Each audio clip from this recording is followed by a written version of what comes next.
美国为了维护自己的霸权，不惜一切代价，对一些给美国的全球霸主地位造成威胁的国家进行打压制裁。他们总会找到各种理由给制裁的对象扣上黑帽子，恶意抹黑事实，最后在国际社会中故作绅士的样子，让其他国家看上去像是美国在伸张正义。其实这样的做法极其狠毒。但是正所谓物极必反，一再使用这样的手段，终究会露馅儿。如今种种迹象表明，美国一些横行霸道的行为和那套长期滥用的霸权主义已经开始衰落了。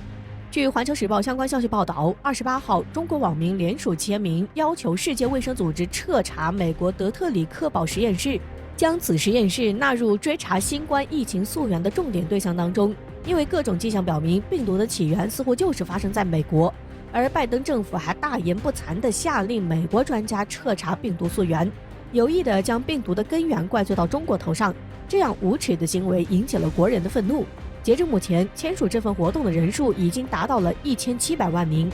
同一时间，美国副国务卿谢尔曼在结束与中国的会谈之后，前往俄罗斯进行了美俄交流。但是出乎美国意料的是，俄罗斯外长拉夫罗夫和俄罗斯国防部长绍伊古同时对美国出手，指出美国就是国际社会上混乱的制造者。拉夫罗夫婉转地表明，俄罗斯总统普京曾多次向美国伸手，但是始终没有得到回应。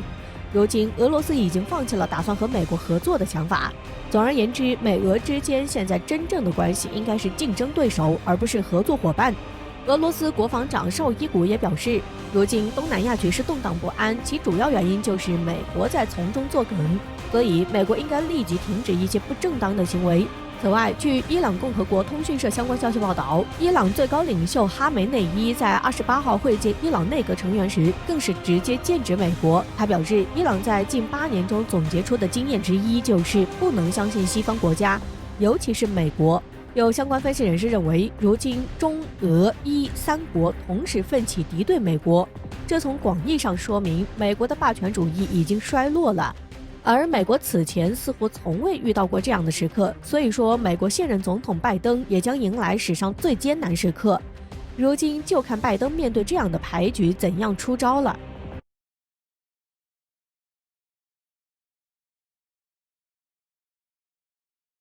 最近最热闹的事莫过于是英国航母在南海挑衅了。毕竟刚进南海，英国就迫不及待地起飞舰载机进行所谓的飞行训练，真实意图其实根本就是对中国进行威慑。对此，中国自然不能让英国得逞了，于是就有了美国媒体报道的，在伊丽莎白女王号航母的周边疑似出现了山东舰。这本来就没什么事，中国从来都不是软柿子，英国如此挑衅中国，中国怎么可能不予以回击？不过这并不是重点，重点是随后美国媒体报道了一篇文章，并且在文中引用了美国国防部长奥斯汀的话，这下可谓是一时激起千层浪。奥斯汀的话大概是这样的：作为美国的盟友，英国如果能够将有限的军事资源部署在欧洲而不是亚洲，这或许对美国才更有好处。当然，奥斯汀也另外补充了一句话，因为美国在全世界都有利益，而亚太是我们重点关注的地方。鉴于此，美国将没有更多的精力去关注其他区域，所以如果英国能够关注其他地方，就能够很好的帮助美国。这一番话说出口，英国还真是白给美国干了。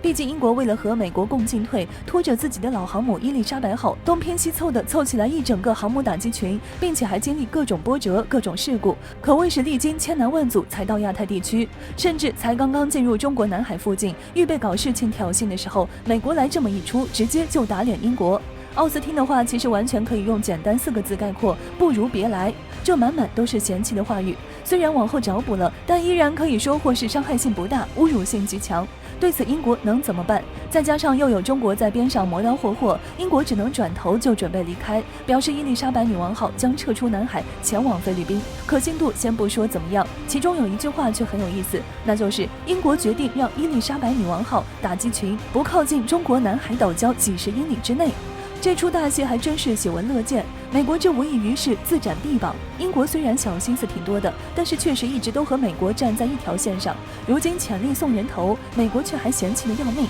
看来南海说不定要平静一段时间了。当然，其实很难说这件事之后会如何发展，英国自己本就不老实，如果美国给点利益，保不准下次再使呼唤，英国就颠儿颠儿的跑来了。对此还是提前做好准备，比如先下手为强，挑衅美英关系之类的。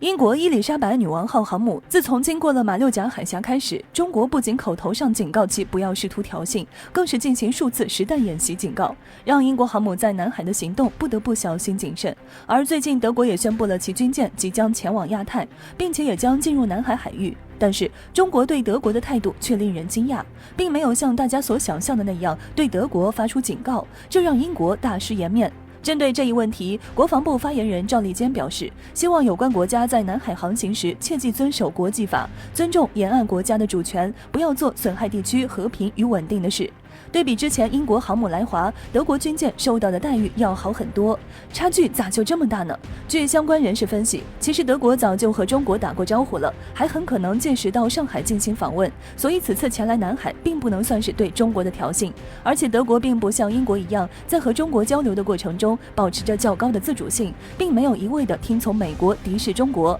所以中国也不会像对待英国那样对待德国。其实早在欧盟冻结中欧投资协定的时候，德国就已经数次站出来帮中国说话了。当时德国总理默克尔就表示了中国对于欧洲的重要性，并声称还将尽全力推动中欧进一步合作。所以同样是来南海，中国对英国和德国的态度截然不同是有道理的，英国也不必觉得丢了面子，毕竟从黑海到南海，英国丢面子已经成为常态了，大家都见怪不怪了。奉劝英国不要傻乎乎的上美国当，学德法等国，不要一味跟随美国。在黑海跟随美国挑衅俄罗斯被实弹警告的教训还不深刻吗？最后丢脸的还不是自己。美媒怂恿英国航母挑战中国12海里主权，不就是在拿英国试探中国的反应吗？澳大利亚跟随美国围堵中国，和中国大打贸易战，结果美国人不声不响地接手了原本属于澳大利亚的中国市场，口头上高呼支持澳大利亚，结果受伤的是澳大利亚，最终受益的却是美国人。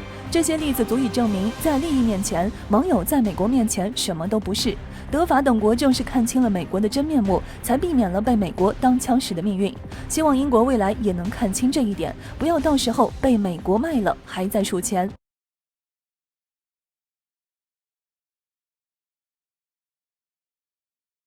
近日，美俄在日内瓦举行战略稳定磋商，讨论包括军备控制等问题，由俄罗斯副外长谢尔盖·里亚布科夫和美国常务副国务卿舍曼率领参加。在会上，美方旧事重提，又拿所谓的三方谈判说事，扬言希望中国能参与核武器军控谈判。为了逼中国加入，舍曼竟要求俄罗斯帮忙游说。值得一提，日前美国智库协会人员曾通过卫星观测指出，中国正在新疆某地建设110个弹道导弹发射井，摆明了是在为美俄会晤上逼中国签订不平等条约做铺垫。换句话说，美国这次在中美会晤中没占到便宜，仍贼心不死。众所周知，美国是世界上仅次于俄罗斯的核武器大国，其核弹头高达6000枚。然而，美国却接连拿所谓的中国发射井说事，很难不让人外界怀疑该国这是在炮制洗衣粉事件，目的是为了拉中国人入核军控谈判。就在1个月前，美媒也是信誓旦旦地表示，美国智库相关人员在中国玉门发现110个导弹发射井。